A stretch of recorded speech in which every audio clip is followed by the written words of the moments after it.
Steve Strauss. We may take a football. No, you don't. Hi, I hope most of you know me too, but I'm Steve Strauss. I'm a small business owner of Strauss Fence. To be quite honest with you, I'm a 50-year-old diabetic. I have 3 employees.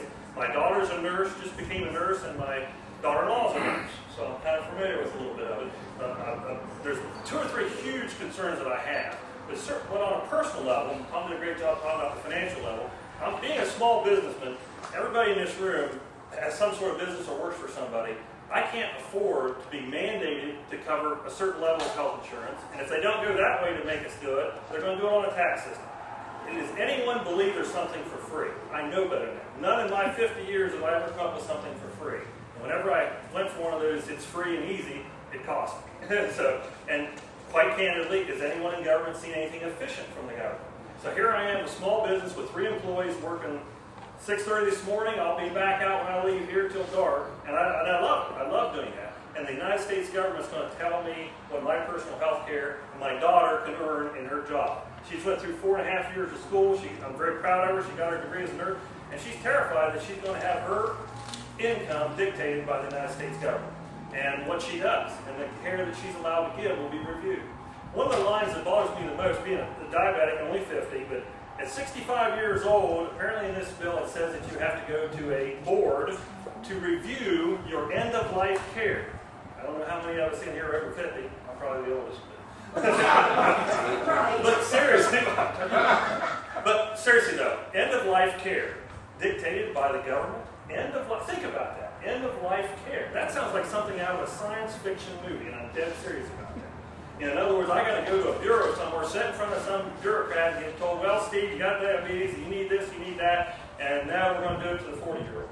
They're not going to tell us that. But allowing the federal government to dictate our care, like children's care, and all that is just scary, scary. So not only financially, we definitely are going to get hit on the care side. My daughter explains that in a much better way than me, but the decisions are made by hospitals and doctors and you and your family. As you get older, your family and your doctor, you're going to talk about, what are we going to do here, Steve? Now it's going to be a federal government guy saying, well, Mr. Strauss, this is your options, and that's all you can do.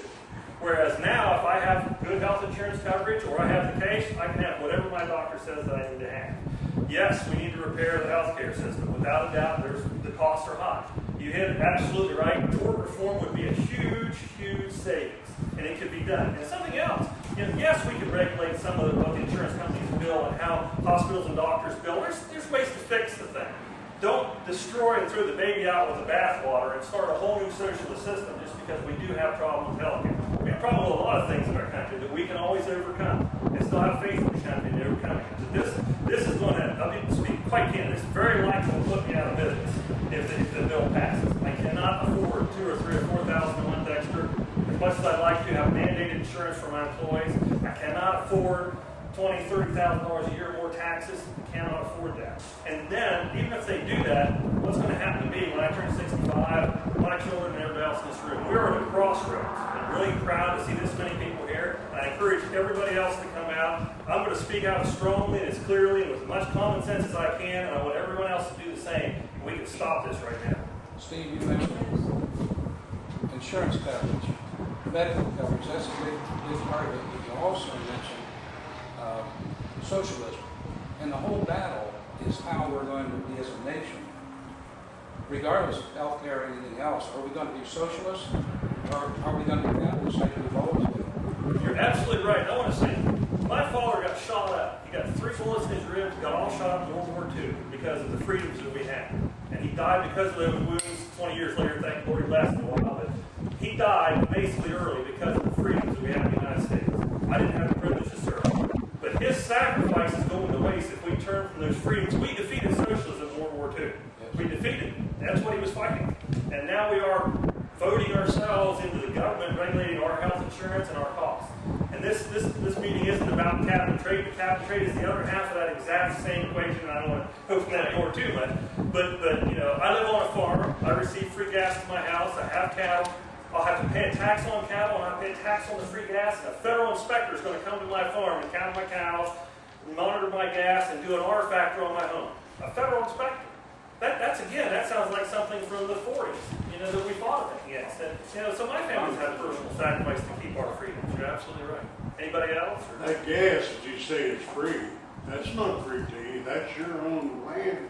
And we fought to have this ground for us, and all this here government is wanting to take this stuff away from us. You're absolutely and right. that is yours free, and that's your right to use.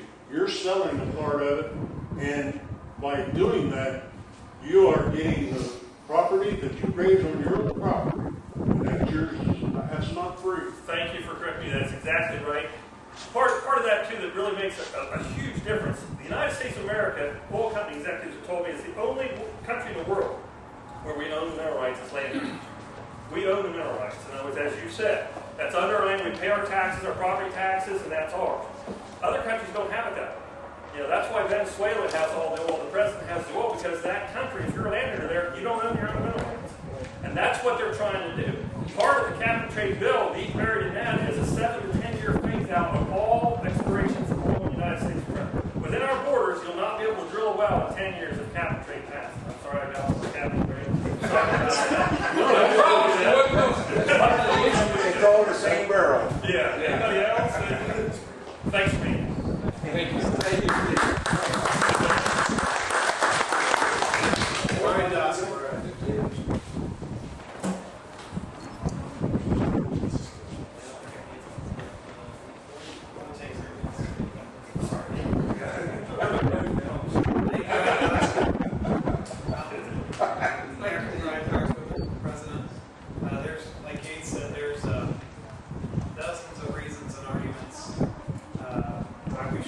Socialized medicine thing. I just wanted to mention a few. First and foremost, it will cost jobs. Millions on a national level and tens of thousands here in Ohio. These job losses won't only come in the form of layoffs, but in jobs that could have been created but weren't, because the employer needed to stay below a certain payroll number to avoid the healthcare tax. In my company, it means 2 to 3 positions that we can't afford to create because we can't afford the thousands of dollars a month in extra tax. Democrats know this will be a job killer, but they're doing it anyway. Because the more people on the government dole, the more people with their hand out, the more votes they have come election time. Don't bite the hand that feeds them.